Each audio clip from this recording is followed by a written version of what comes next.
highlighted event. And mark out. Okay, set in, set out, trim in, or duration. Insert event.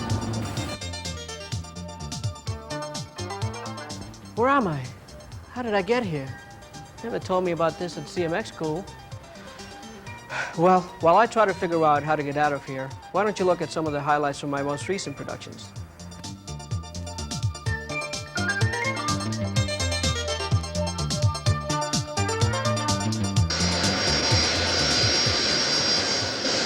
We're at the takeoff into the runway, ladies and gentlemen. Number one, we should receive our clearance to roll in just a moment. We'd like to ask our flight attendants to please take their seats for takeoff at this time. Thank you.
International mail service differs in many ways from domestic service in classification, makeup, and methods of dispatch.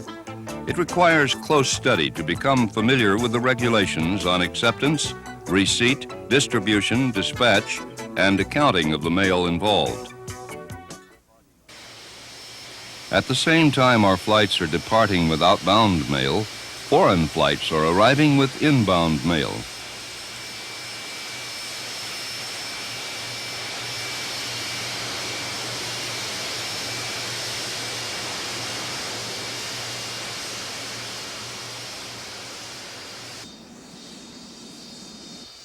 The mail is unloaded and immediately taken to the airport mail facility.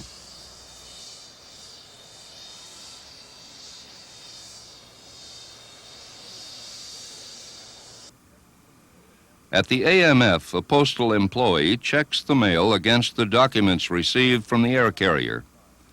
If everything is received, the document is signed and a copy is given to the airline employee. The mail is then separated according to categories and dispatched to the appropriate processing area. Since a vast amount of this mail requires customs clearance, the Customs Service takes possession of the mail and examines it by any of three methods. Some of the mail goes through X-ray machines.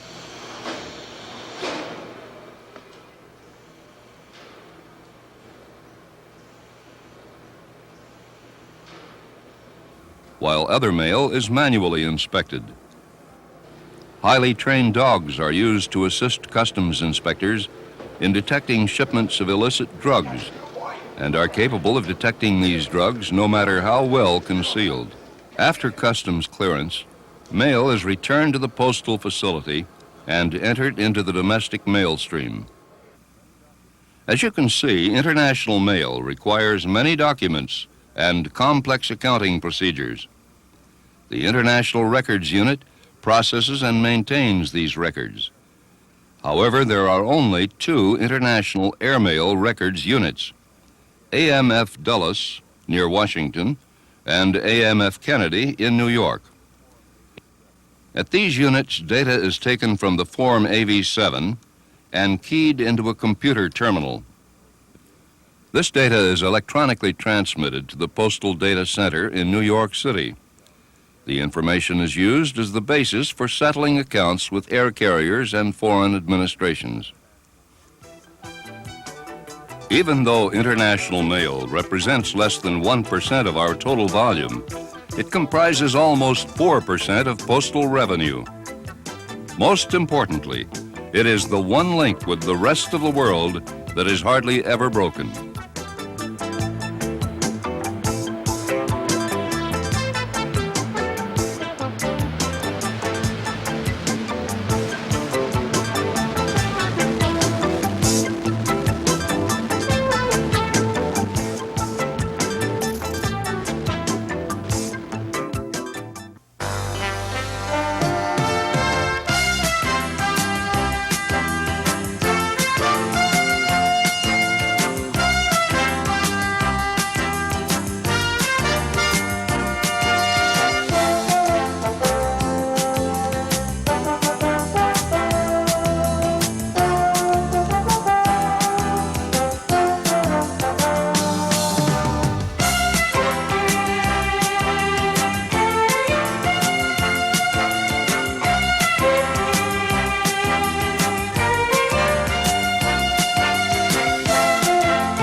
Most postal managers have complained at some time in their careers about the way higher-level management has evaluated the labor climate in their particular operations.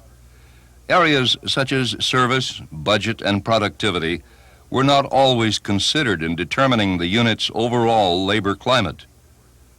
As more emphasis is placed on the quality of the work environment, a more sophisticated understanding of the workplace is needed.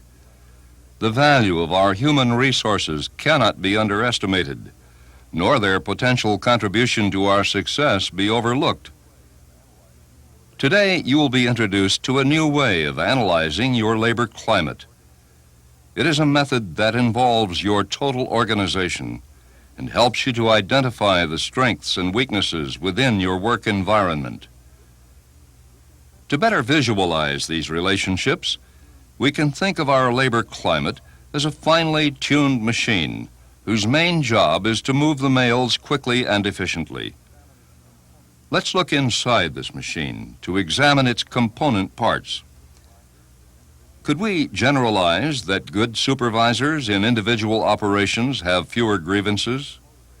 Are employees in these operations better motivated and more concerned about the postal service? The relationship of the employees to their supervisors is a key factor which has significant impact on our business success. To some extent, this element also affects how employees deal with one another.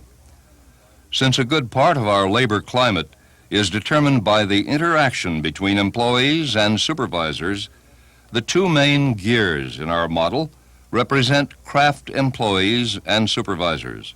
Our labor climate model is a complex set of forces, all interacting within the postal workplace.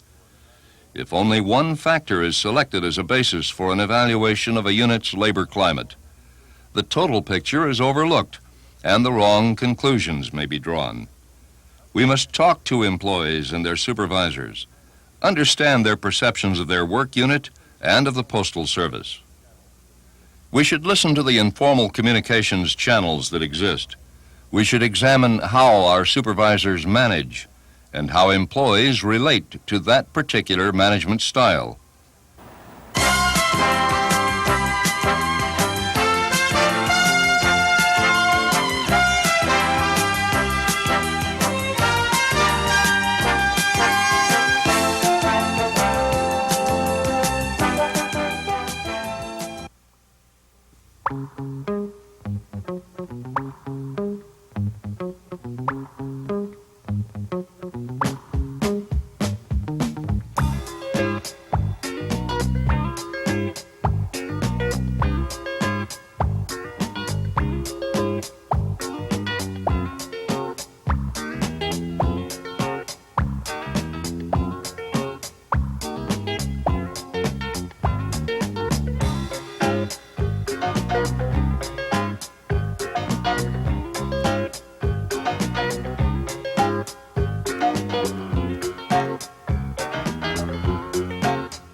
Oh, seems a little strange, doesn't it?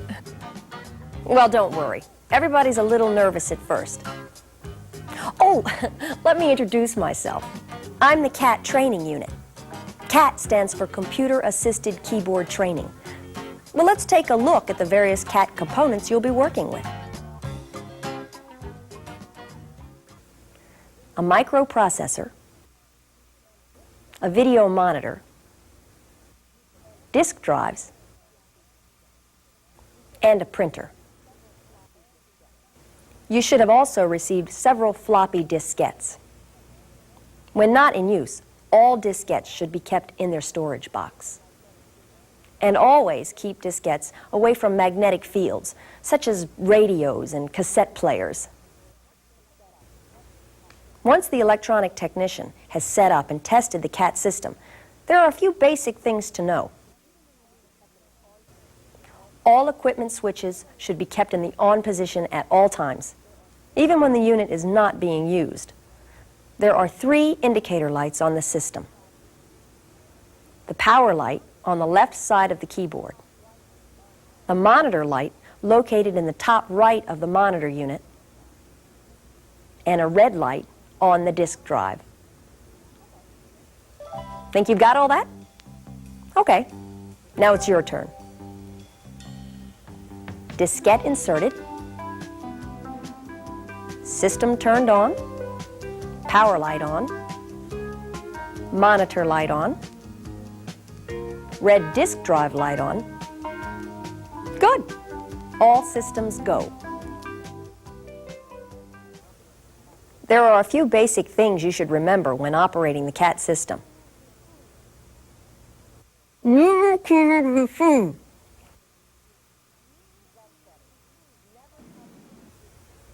That's better. Never cover the machine. Never place any items close to the vents. If the vents are covered, the machine will overheat. Leave the monitor switch on at all times, and only shut down the system when it will not be used on the next tour. If the monitor or other parts of the machine become dusty, simply wipe clean with a soft cloth. Never use any types of cleaners or cleaning fluids on any part of the machine or floppy diskettes. Do not place food or drink near machine parts. Don't smoke around the unit.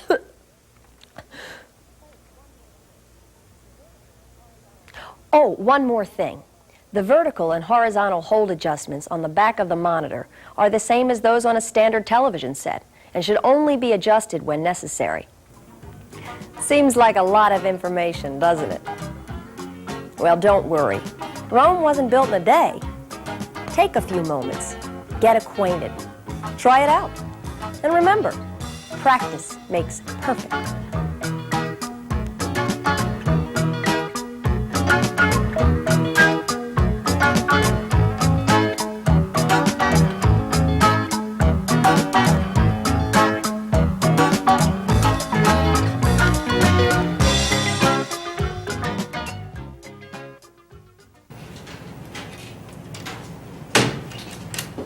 Give me those keys or I'll blow your brains out. Come on, hurry! Come on!